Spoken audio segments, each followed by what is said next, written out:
José León Suárez es el barrio que limita al norte al partido de San Martín. Un punto neurálgico del conurbano que habitan y por el que transitan todos los días cientos de miles de personas. Sin embargo, su nombre también será relacionado para siempre a un hecho trágico que ocurrió hace más de 60 años, a pasos de la esquina de 9 de Julio y Avenida Márquez. Todo comenzó el 16 de junio del año 1955. Ese día se produce el infame bombardeo de la aviación naval a la Plaza de Mayo, Casa Rosada y la sede de la Confederación General del Trabajo.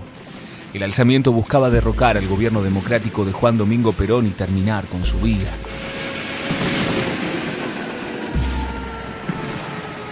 Si bien fracasaron en ambos objetivos ese día, el golpe cívico-militar se terminó produciendo tan solo 3 meses después, instalando la autodenominada Revolución Libertadora, inicialmente liderada por el general Eduardo Lonardi, pero reemplazado al poco tiempo por el general Pedro Eugenio Aramburu. Yo, Pedro Eugenio Aramburu, juro por Dios, nuestro Señor y estos santos evangelios, desempeñar fielmente el cargo de presidente provisional de la Nación Argentina. La Revolución Libertadora fue el gobierno de facto que interrumpió, que derrocó la presidencia de Juan Domingo Perón a partir de 1955 y que vino a interrumpir el ascenso de las masas populares a la vida política y civil de nuestro país, que de alguna manera el peronismo habilitó. Es ahí fundamentalmente que se inicia un periodo de desperonización, ¿no? Ese era el objetivo fundamental de la Libertadora, desperonizar la Argentina. Una medida emblemática en ese sentido es el decreto 4161, que el Aramburu saca ni bien sube al poder, que eliminaba, proscribía, prohibía el uso de cualquier simbología peronista. Había toda una identidad que se había construido en el pueblo trabajador que se quería erradicar. El gobierno de facto comienza una persecución de políticos y sindicalistas justicialistas y deroga medidas sociales y laborales establecidas durante el gobierno de Juan Domingo Perón. Estas medidas son resistidas por parte de la población y por grupos dentro de las propias fuerzas militares. Es así que se gesta un levantamiento cívico-militar liderado por el general Juan José Valle. La insurrección de Valle tiene lugar en junio de 1956, es decir, unos meses después del ascenso de Aramburu al gobierno. El objetivo era derrocar a la Revolución Libertadora. La fecha elegida para la insurrección sería el 9 de junio. Los militares le darían inicio asegurando objetivos estratégicos y luego los grupos civiles tomarían las calles. Sin embargo, la dictadura estaba al tanto de los planes revolucionarios antes de que estos se iniciaran y decidieron dar un castigo ejemplificador. Los eventos que ocurrirían esa noche quedarán inmortalizados para siempre en la literatura, el cine y en las historietas de Francisco Solano López. El plan era, en distintos puntos del país, los militares que estaban comprometidos con la insurrección se sublevaran, tomaran los cuarteles y en uno de los puntos comprometidos en la insurrección, tomar una estación radiofónica y leer la proclama y hacer con esa lectura el llamamiento a los civiles que estarían esperando en sus casas esa señal para movilizarse a Plaza de Mayo para reclamar la vuelta de Perón. Esa noche coincidió con una importante pelea de boxeo por el título sudamericano entre el argentino Eduardo Lauce y el chileno Humberto Loaiza. En una casa de Florida, en el partido de Vicente López, un grupo de hombres escuchaban el relato del encuentro con atención. En Florida estaban reunidos escuchando la pelea un grupo de hombres, eran varones.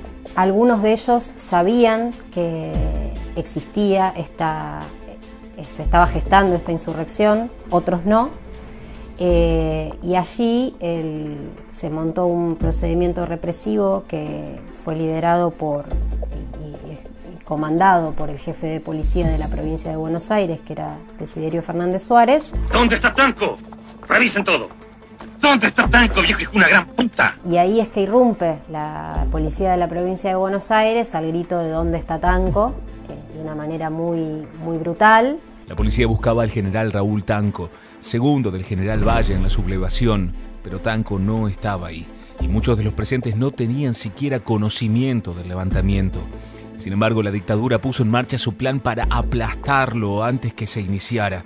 Procedimientos idénticos se realizaron en simultáneo en La Plata, Lanús y distintos destacamentos militares. El gobierno desató un procedimiento represivo muy feroz para aplacar la insurrección, que involucró tanto a los militares como a civiles que tenían mayor o menor grado de compromiso con la insurrección. Los 10 hombres apresados en la casa de Florida serían parte de esa brutal represión. A ellos se le sumaron 2 más que fueron capturados un poco más tarde en la misma vivienda. Los llevan a una comisaría en San Martín, los interrogan, muchos de ellos no entienden por qué les hacen esas preguntas. Los tienen ahí un rato, finalmente los meten en un camión, se los llevan. La noche del 9 de junio de 1956, los 12 detenidos parten desde la Unidad Regional San Martín. Suben al colectivo con la promesa de ser trasladados a La Plata. Sin embargo, su destino será otro, a pedido expreso de los dictadores. Y terminan en un basural de José León Suárez, que evidentemente los que comandaban este procedimiento consideraron que era un lugar propicio para llevar a cabo un procedimiento de fusilamientos como el que terminó siendo.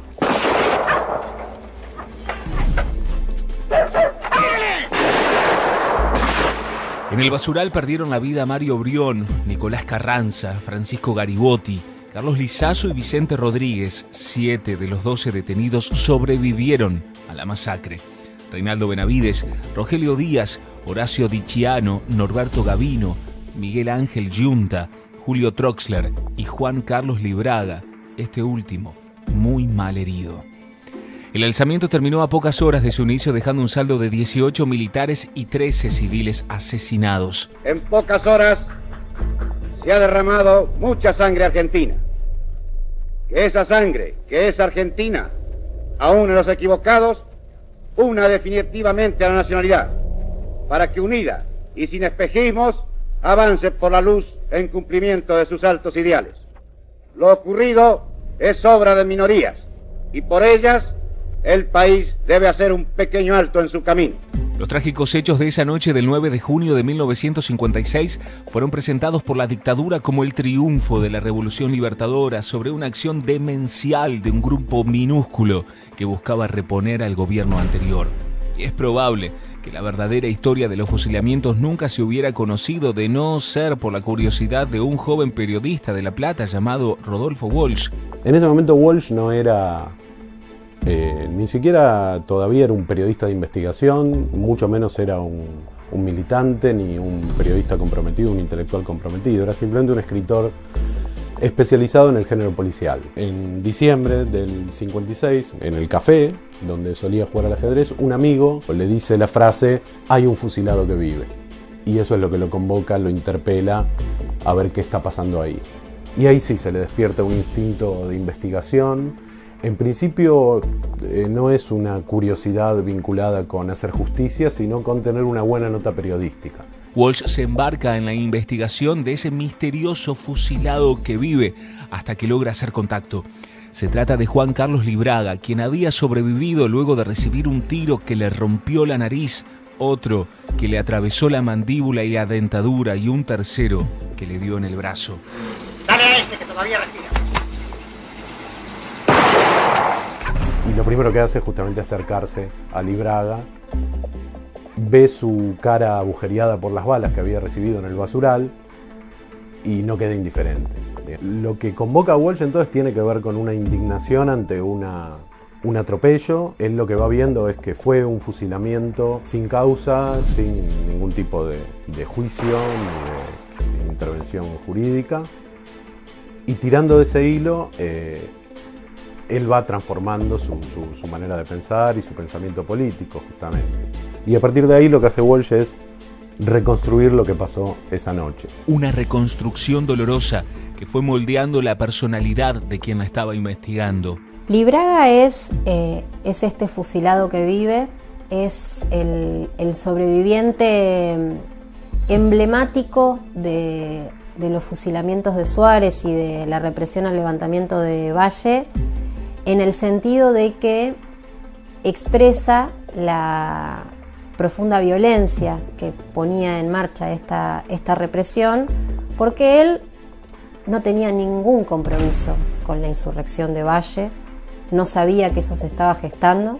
El contrapunto de Libraga es Troxler, ¿no? Troxler es el otro sobreviviente de los fusilamientos de Suárez, que él estaba muy comprometido con la insurrección de Valle.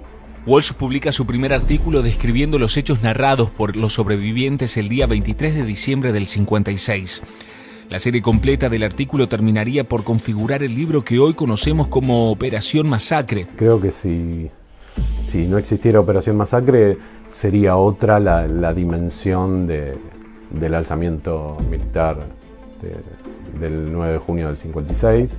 Pero sí sabemos que por el hecho de que Walsh escribió Operación Masacre, muchos tomaron conocimiento de que esto había ocurrido.